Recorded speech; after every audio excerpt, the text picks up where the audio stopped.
here with Turner Simkins, who wrote this book called Possibilities, which is the book that I could not put down, but I hated to read the next page because it's about life. It's about his son's life. He's got 3 boys, he and Tara. He's from North Augusta, South Carolina. 3 boys. The middle son, Nat's the oldest. Middle son's Brendan, and then Christopher. And Christopher, just remember that philosophy is interesting, but theology will make you a great putter. That's a freebie.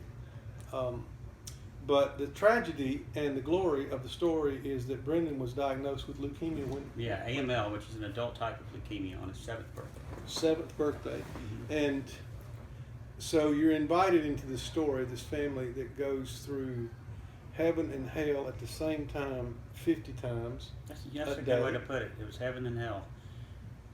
And the good news is Brendan today is great. The story is about, you basically blogged through this and then kind of built on that. Is that how you did that? Yeah, I started out as a Care Pages blog just to keep the family and everybody informed, because we had so many people to keep in touch that you couldn't send emails to 100 people or call everybody on the phone. So it was just a platform to tell us what was going on. Started with Brendan medically, but then as he got farther and farther out on the limb and we began to realize just how dire his situation was, I really began to open up my soul, and I think that it drew a lot of readers to it, and it became viral. The book, the blog ended up with around 7,000 subscribers at the end of the day, and it was just people were telling prayer groups, and the next thing you know, I was getting emails from people from Idaho and places where I didn't know a soul. So it was actually I do know somebody from Idaho, so no offense to Chuck, but anyway, it was really. And that in and of itself, that communication platform, hearing back and hearing all the prayers and just the good wishes and stuff from so many people, really allowed me and Tara to wake up every day and say, people are good. As much as we there's a goodness in the middle of all this darkness. Yeah, and that's really the core of it.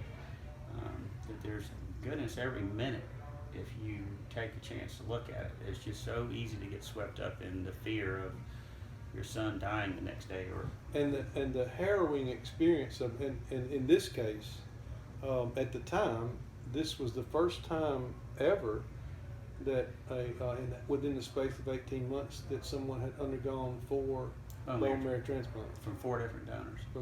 He was told that he wouldn't survive the second. We were told after he relapsed, Brendan had a bone marrow transplant from his brother Nat.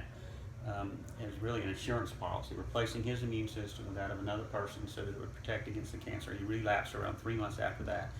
And we went to the top 10 medical center, and we were told that there was nothing that could be done. 0. And that's when you kind of came over. Well, that's when we began turning over every rock we could find, and we were finding the same answer. I mean, the standard of care was that it was impossible to survive 2 allogeneic bone marrow transplants in less than a year because it's so taxing on the body. And but fortunately, we found a research facility that was willing to basically invent a new protocol that worked for Brendan. That again, it was risky, of course, but it was the only chance that we had. And then that was St. Jude in Memphis, St. Jude Children's Research Hospital. He relapsed again. He defied all the odds, survived it, was in remission, but then that was in May of the next year, 2010. That fall, we went back for a normal checkup, found he relapsed again. And then, long story short, he had 4 transplants in 18 months. And of course, each one, the odds got thinner and thinner. It's virtually impossible. By the time we were in the last one, he had after the 3rd transplant, it was that's really the sort of, I think that, to me, that's the part of the book with it, when I was writing it, that I actually broke down. But it was where he was going onto a ventilator and into ICU, and we were told that, prepare for the worst. And we had a priest come do last rites, and his brothers came and got him out of school and tell him basically goodbye. And everybody in the hospital came out. We thought we said goodbye to our son that day. But he turned around and he got into remission, but he lost the graft, and then he developed what's called aplastic anemia, another terminal blood disease, and effectively was not producing any more. That was after the third one. Platelets at that point, right? And so finally the doctor said, listen, he's either going to bleed out and die of an aneurysm or get an infection because he has no immune system, or he's or we got to try for a transplant. And I said, he actually said, I'm against it, but we voted on it, and the team is and that had never been done in the space of 18 months. Never. And the team was like 50-50. He said, so if you want to do it, I don't blame you. He says, but if you want to go home, enjoy some quality of life, have him with his dog and amongst his stuff and his friends. But by that time, the quality of life was there. We around the people that had been caring for him for the last 2.5 years. And, there was no quality of life in going home to die. That, in reading the book, that as it built the story, and there's so many layers because for me, reading it, I thought, here's a family that's coming together, and they've got all this other family that are not even related from the hospital and from all the different subsidiary events, and it's this community that's developing, and Brendan's grit. I mean, it's just like there's this. Yeah, he was a magnet. Irrepressible. He's everybody. Just not going. Yeah, well, I mean, he was really the magnet. It brought in these relationships. I mean, between the nurses and doctors and people in Memphis, and of course all the other patient families that we met along the way. I mean, we developed and lots of sad stories in the midst of this with people that you know. Kids were dying. I mean, by the time we got halfway through, we were going to funerals with kids, and by that time the gig was up. I mean, he was 7. Of course you're thinking, well, we didn't ever say, this is you could die from this. But by the time we go to the first funeral, it was kind of, And his older brother Nat and Christopher's younger brother, the way they rallied. And at the same time, they could not possibly conceive of what was really going on. And your emotions and Tara's emotions, I mean, I don't know how anybody stayed sane. How did you stay sane? I prayed every morning. I didn't really, I was raised a Christian. I never had been really taught to pray. And I never really know if you can teach it, to be honest with you, still to this day. I think it's something. Well, hell teaches I've always, there's rituals and things, and of course, I'm a new Catholic, so of course there's lots of rituals there. Church I belong to, but there's I think it was first time in my life that I would get up every morning and really open my heart and focus everything I had on someone else, and that was I would be a quivering looked like a quivering weakling in my place by myself. But it was before I would go to the boys and before I would go see Ronan. Mm-hmm. But somehow when I'd walk into his room, he was afraid I'd be before I opened that door.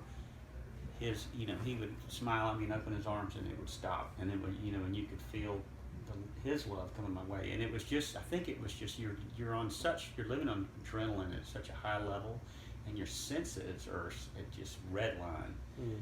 That you can feel the energy. I mean, there's energy between us, me and you, and everybody we see. I mean, I would say but that's we have the to have Spirit, the conduit. But you got to have the conduit. That's exactly what it is. But the conduit, he was the conduit for the Holy Spirit. Well, that comes across in the book without question. Is that this kid is irrepressible. There's a lot, and I wrote in my blurb that to me it was like the irrepressible, eternal grit of the Father, Son, and Spirit is in this young man, and will not give up, and he's surrounded by 1,000 hearts and hands and families and friends who are cheering and sacrificing and crying and praying, and you want to find out the end of the story, but you don't. Well, you also have to remember you're in a place where everybody's praying for their kid, and they're not all making it. So why would you? Most of them not. No, most of them. St. Jude, if you read their mission statement, they accept what's called children in catastrophic situations, and that means this is really last chance. But so that was really the part that I think I struggled with, and I think that was the part that made me write the book, because I felt that in meeting these other children and seeing these kids always were positive. They never looked backwards, and they were always giving of their hearts and loves. That I felt like that the dignity of those children was something that was a lesson that we all have lost at some point in our lives, and we need to recognize that that's there. and I felt I owed it to all these other kids I met along the way to I talk felt about like the other kids are honored here, and I of course believe in resurrection, so I don't believe that their life is wasted and over. But the tragedy and the joy, profoundly mixed into these horrific situations, and yet you can see. I mean, the little bitty innuendos of stories, things that happen at Christmas, things things that happen. And those are things that, had I been in my office working as you've been doing, where I'm doing my, you're at home and you're on your iPhone doing your emails or whatever. I mean, those were opportunities that I probably would have missed, knowing my old habits. And not to say that I haven't gotten, I'm back working again. I mean, those habits eat back in, but I'm more aware, reminding myself to try to take advantage of those opportunities, because that was what it was. I mean, when you walk into that room, as bad as you may feel, I mean, the love of that kid was something that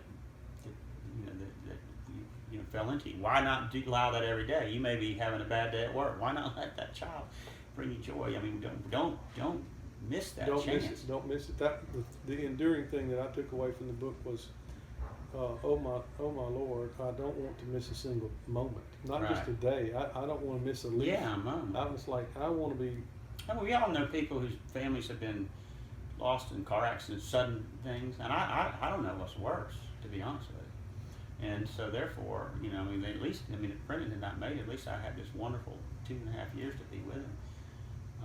And I met him on the other side of this, and I knew in general about it. I had not read the book at the time when I met you and Tara and the boys, and I felt like that he was a saint almost, like, and I don't mean to put any pressure on him. I'm just saying that this is an extraordinary situation. You're not the only person who feels like that. And you wanna hug him, and you wanna encourage him at the same time. You think that you really want to be touched by him. Yeah, you do. It's like he's got It's more. Interesting though. He kind of was like that even when he was born. I don't know what it was. He was something different about him, and maybe that's what it was. Maybe, maybe this to tell the story. So what? Having gone through this long trial, up and down roller coaster, what is the thing that you take away as a dad, as a husband, as a friend? What's the enduring lesson for you? Well, I think it's what we just said. It's it's do your best to look around, to feel every moment, to have your heart open at all times, and it's love is a two-way street. You can't expect to just be the recipient of it all the time, and that it's often to give it is when these what Christ teaches us. I mean, that's where we feel there's much reward in that. Even though we feel like giving something away, you're not. You're creating a circle here. One of the stories, and that's what it was. I'm sorry, I think that's what it was, and I don't. I think I had blinders on just like every other young professional guy that was trying to make a living, whatever it was, and it was a detour, but it was a valuable one. The scene in the book where you talk about being in Memphis and you go with the Catholic Church and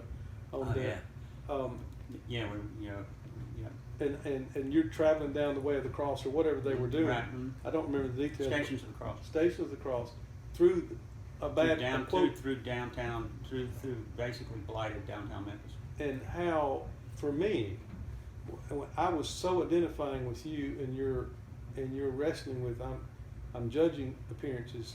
I'm evaluating things. Let all that go. These are people. Mm-hmm. We're people. We're all people. It's bottom line. Mm-hmm. We're all people. We're walking through this together. Everybody has a story. Drop the judgment and relate to people. Care for people. Now, that's what spoke to me in that scene in the book.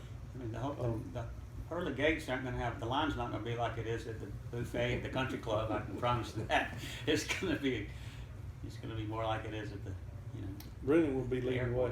The book is called Possibilities. It's a story written by Turner about his middle son, but it's also about both sons, Nat and Christopher, and Tara, and family and friends, and it's almost a global story. But I would encourage all of the people that know me on my blog and through my network. This is a keeper.